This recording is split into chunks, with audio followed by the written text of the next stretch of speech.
Despite traveling with his team quite often overnight, Kentaro couldn't sit still this time around. Normally, he would blame his teammates with their shenanigans for keeping him awake, but no one was doing anything stupid this time. Not even Kogane, which was a miracle. He kept sighing and staring out of the train window, only occasionally glancing at his phone in case Shigeru texted him. But just like the countryside behind the window, the phone's screen stayed dark. He shouldn't really be surprised that his husband went to sleep without even a goodnight message.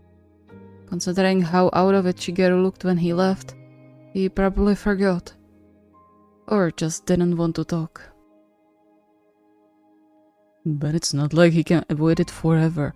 I was just stating facts, that's the whole deal. He contemplated texting first, but whenever he went to open the chat, he hesitated, and eventually always locked the phone again. Maybe it's better if we sleep on it. He's got enough on his plate as it is.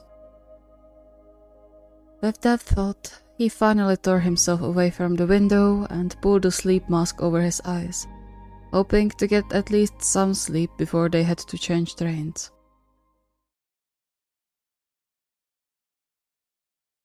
Not even the morning practice managed to bring him to different thoughts, as much as he tried to focus solely on the drills and the gym.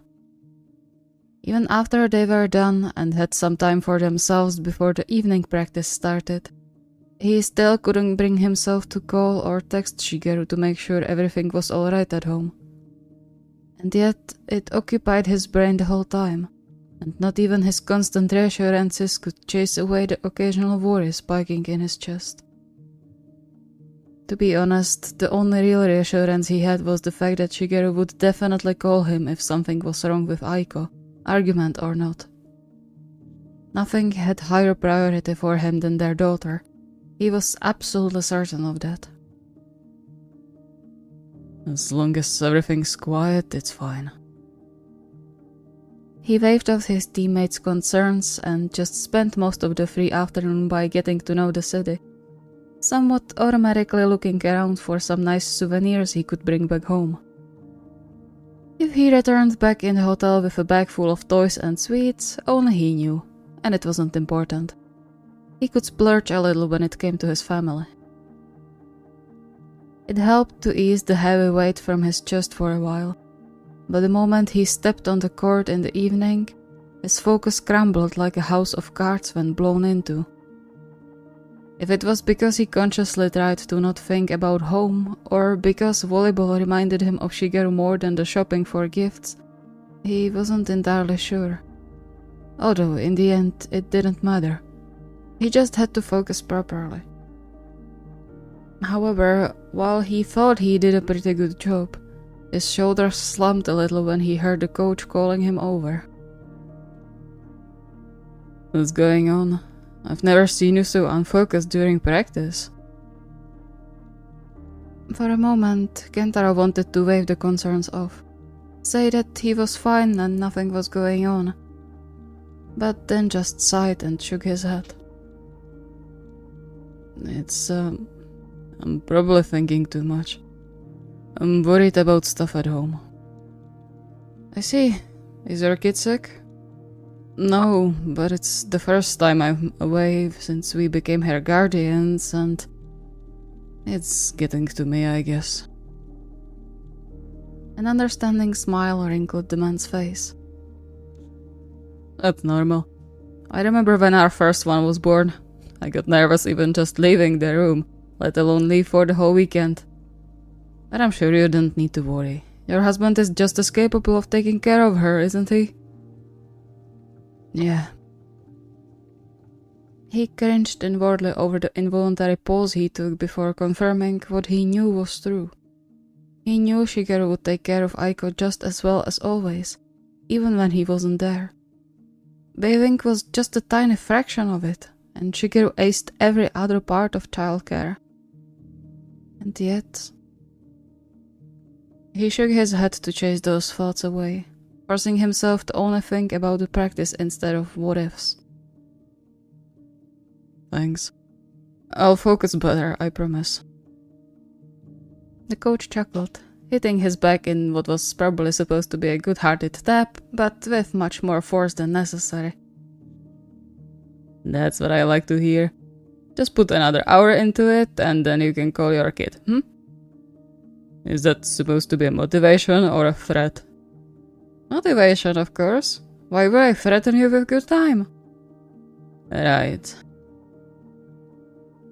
He rolled his eyes only after he turned away so that the man didn't see. But to be perfectly honest, his words did elevate the pressure from his shoulders. If a parent said it was normal to be anxious in a situation like this, maybe his whole restlessness wasn't caused by the argument after all. Maybe just a little. And he should go later, that was true too. We should probably talk before I get back home too. It's going to be so awkward if we don't. He put his all into the next spike, pleasantly surprised by the placement and speed. Maybe he just needed to make peace with some things. Just as he thought that, a call from one of his teammates stabbed his focus away. He didn't get a second to be upset about it though, the look on the guy's face sending a shiver down his spine.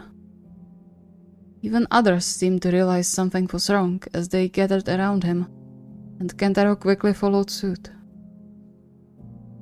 What happened? Shush, listen to this. He turned up the volume on his phone and then showed them the screen, right in the middle of an emergency news report. The northwestern coast of Japan was hit by an unusually strong earthquake of 6.8 magnitude, affecting the Miyagi Prefecture and south of Iwate Prefecture. The city of Sendai and surrounding area issued a warning for its residents as several structures are reported collapsed and others in danger of falling. So far, we have reports of several casualties, predominantly on the city outskirts. The injured have been transported into the surrounding hospitals. Hundreds are currently missing and in search. There was more being said, but Kentaro didn't hear a thing anymore. Just the words earthquake and casualties played in his mind on repeat, constricting his breath and rushing cold red through his body.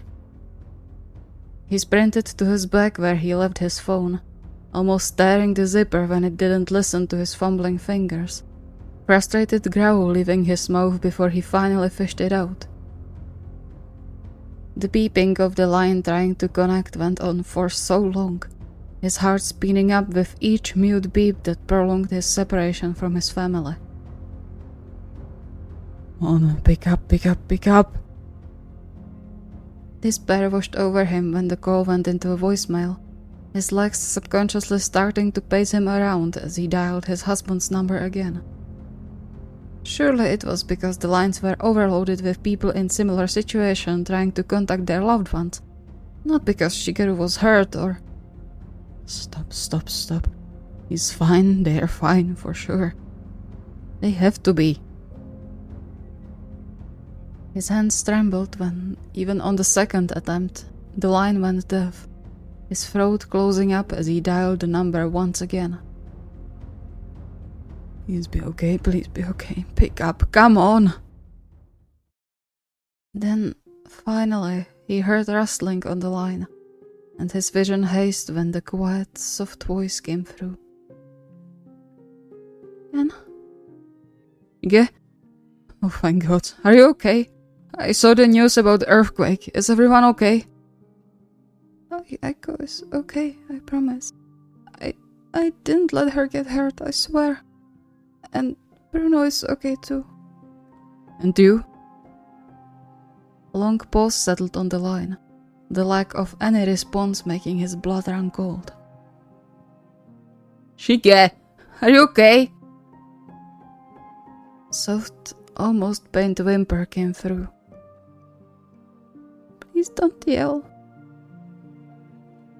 He froze, the broken tone in Shigeru's voice breaking his heart in turn. He forced himself to settle, at least for a while, and let out a shaky breath, softening his voice while his heart continued to race. I'm sorry, I didn't mean to. I'm just so worried. Please tell me you're okay. Please. Another short pause followed that made him want to claw on his own skin. But he held back, waiting, worrying, until... I'm fine. A giant weight as if dropped from his chest. He sat down on the bench before his weak knees could send him to the floor, a shuddered sigh of relief escaping his mouth. Okay, thank goodness. That's good. Are you somewhere safe? In the car. I don't know if we can go back inside. I see. Stay there then, alright? I promise I'll get home as soon as I can.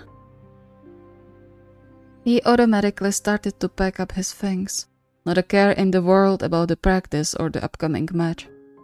Even if it meant the team would fire him, he couldn't care less. Not now. Yet, something still wasn't right. Sixth sense or whatever. He couldn't get rid of the feeling that something was wrong. Yeah? I still didn't make it. Kentaro stilled, several frightening scenarios flashing through his mind. What? If I go above. Shigeru. I'm sorry. He sounded scared, even without the tears in his voice, and Kentaro's heart shattered. He instinctively hugged his back, cursing the fate for taking him so far away when his husband needed support. It's fine, don't worry about it now. Just stay safe, all three of you. I'm heading home, okay?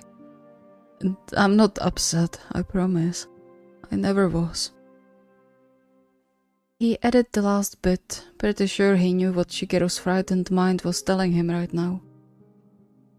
There was one last short pause before a quiet rustling came through.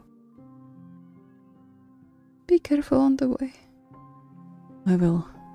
Love you. Love you. He ended the call after a short hesitation, the urge to keep Shigeru on the line to make sure he was safe until he returned home only beaten by his rational part, telling him he should let his husband rest a little. He raked his fingers through his hair, taking a few moments to settle and hastily wipe his eyes to get rid of the mist, barely holding back from crumbling on the floor. Okay guys, get your things and head to the station. I'll be on the phone for some time, so don't forget anything.